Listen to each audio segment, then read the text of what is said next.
Hello and welcome to today's video, where we're diving into the science and philosophy of happiness with Jonathan Haidt's groundbreaking book, The Happiness Hypothesis. In this video, we'll explore key lessons from this book that blend ancient wisdom with modern psychology to help us understand what truly makes us happy and how we can apply this knowledge to lead a more fulfilling life. If you've ever wondered how to find lasting happiness, how ancient wisdom and modern science intersect, or what philosophy has to say about well-being, then stick with me because we have a lot to unpack today. Part 1. The central idea of the happiness hypothesis. Let's start with the core idea of Haidt's book. The happiness hypothesis is built around the question, what is happiness? In the book, Haidt takes us on a journey to explore this question by examining ancient philosophies, religious teachings, and modern psychological research.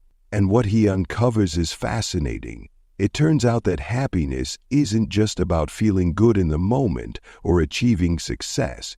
There are deeper factors at play, rooted in both our minds and the way we live our lives. Now, Haidt does something unique in the book.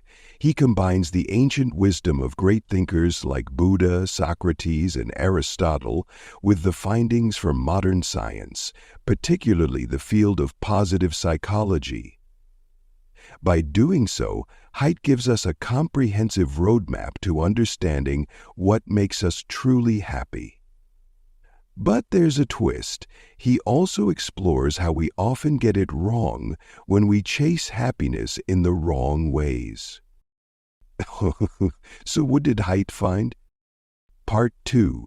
The Rider and the Elephant, Understanding Our Minds. One of the most powerful metaphors Haidt uses in the book is the idea of the rider and the elephant. Imagine your mind as a rider sitting on top of an elephant. The rider represents your rational, conscious thoughts, your logical mind, the part of you that plans, makes decisions, and tries to steer you in the right direction. The elephant, on the other hand, represents your emotional, unconscious self, the part that drives your emotions, desires, and automatic behaviors. Here's the catch. While the rider might have good intentions and clear plans, the elephant is much stronger and more influential. In fact, it's often the elephant that's calling the shots, even though the rider thinks they're in control. If you've ever tried to stick to a diet or avoid procrastination, you've probably experienced this rider/elephant dynamic. The rider knows it's better to eat healthy, but the elephant just wants that piece of chocolate. Haidt uses this metaphor to explain how our emotions and unconscious desires often control our behavior, even when we think we're making rational decisions. The key to happiness, he argues, lies in learning how to train the elephant, getting your emotional mind to work in harmony with your rational mind. This means practicing self-awareness, emotional regulation, and mindfulness. It's not easy, but it's possible. And the more you work on it, the more control you gain over your emotional life. Part 3. The Role of Relationships in Happiness. Another key insight Haidt shares is the critical role that relationships play in our happiness. This is something that has been emphasized by researchers in the field of positive psychology, and Haidt echoes these findings. The quality of our relationships is one of the most important predictors of happiness. This could be relationships with our family, friends, or romantic partners, basically anyone we feel connected to in a meaningful way. What Haidt says is that these social connections provide us with a sense of belonging and support, which are essential for our mental and emotional well-being. And it's not just the quantity of relationships that matters, but the quality. Having a few close, supportive relationships is far more important for our happiness than having a large number of superficial ones. This is why loneliness is often cited as a major factor that leads to depression and unhappiness. In a world that's increasingly digital, we often trade deep, meaningful connections for virtual interactions. Haidt encourages us to nurture our relationships and invest time in the people who matter most to us. Building strong social connections should be at the heart of any happiness strategy. Part 4. Virtue and Happiness, the Ancient Wisdom. Now let's dive into the philosophical side of things, which is one of the most fascinating aspects of the happiness hypothesis. Haidt connects modern psychology with the teachings of some of the greatest philosophers in history, especially those who believed that happiness is tied to virtue. Aristotle, for instance, argued that happiness, or eudaimonia, comes not from the pursuit of pleasure, but from living a virtuous life, cultivating good character traits like courage, wisdom, and moderation. Haidt echoes this sentiment, suggesting that true happiness is found in the development of personal virtues rather than the pursuit of fleeting pleasures or material success. But what does it mean to live virtuously in the modern world? Haidt suggests several key virtues that can help us find happiness. Gratitude, being thankful for the good things in our lives, even the small things. This shifts our focus from what we don't have to what we do have and helps us appreciate life more fully. Forgiveness. Holding on to grudges and resentment only harms us in the long run. Forgiveness, on the other hand, can release us from emotional pain and help us move on. Mindfulness. The ability to stay present in the moment without being overwhelmed by distractions or worries about the future. Mindfulness helps us build emotional resilience and find peace even in difficult situations. By cultivating these virtues, we don't just improve our own lives, we also positively impact the lives of those around us. And in this way, happiness becomes a byproduct of living well, not something that we can directly chase or achieve. Part 5. The Paradox of Happiness. One of the most profound ideas Haidt discusses in the book is the paradox of happiness. The paradox is simple. The more you try to pursue happiness directly, the more elusive it becomes. If we focus only on our own pleasure and satisfaction, we often end up feeling empty and dissatisfied. True happiness, Haidt argues, comes as a side effect of living a meaningful and virtuous life, not as a goal we can force ourselves to achieve.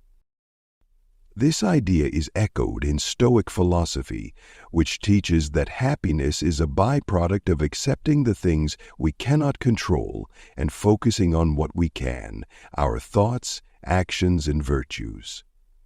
The Stoics understood that life is filled with suffering and challenges, and that we can find happiness not by avoiding pain, but by cultivating inner peace and resilience in the face of adversity. Part 6. Positive Psychology and the Science of Well-Being. Positive psychology, the field of psychology that focuses on studying human strengths and well-being, plays a central role in Haidt's book.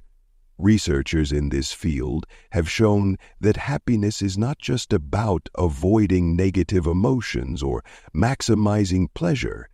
It's about building strengths like resilience, hope, and gratitude. Strengths that can be cultivated over time with effort and intention. One of the key insights from positive psychology is the concept of the set point.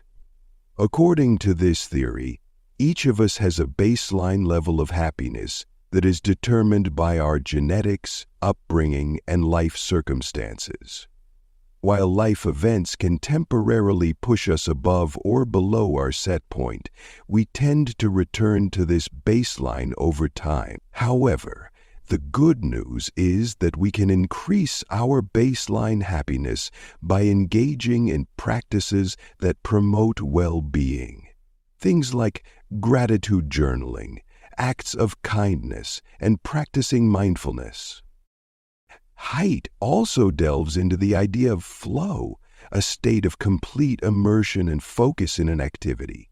According to Mihaly Csikszentmihalyi, the psychologist who popularized the concept, flow is one of the best ways to experience happiness.